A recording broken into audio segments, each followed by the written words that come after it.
Firefighters sign up for a career filled with risks, but cancer can be an unexpected one. Going into the fire service, it wasn't necessarily on the radar, and I don't think, I think a lot of people going into the fire service, that's not kind of their first forethought. In 2023, 72% of firefighter line of duty deaths were due to cancer, according to the International Association of Firefighters.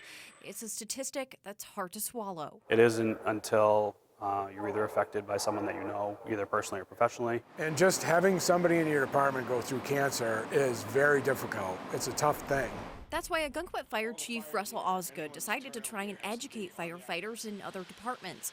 Now he's the Vice President of Education for the Firefighter Cancer Support Network. And the program that we developed is now a nationwide training program that's delivered to thousands of firefighters across the U.S. Part of that training is about limiting exposure. We utilize exhaust collection. Walk into any fire station and they're likely to have the same procedures for respiratory protection and washing gear after every use to prevent contamination. We also talk about early detection.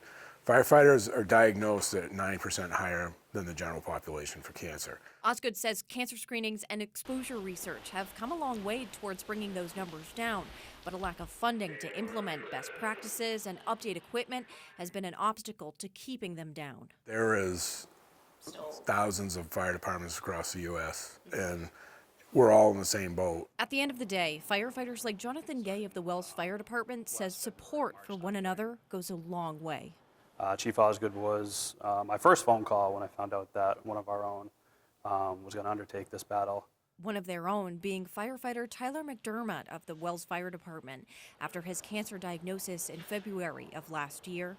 The awareness that we've approached has been not just 1 month, but every month of this last year. In Wells, Caroline LaCour, News Center, Maine.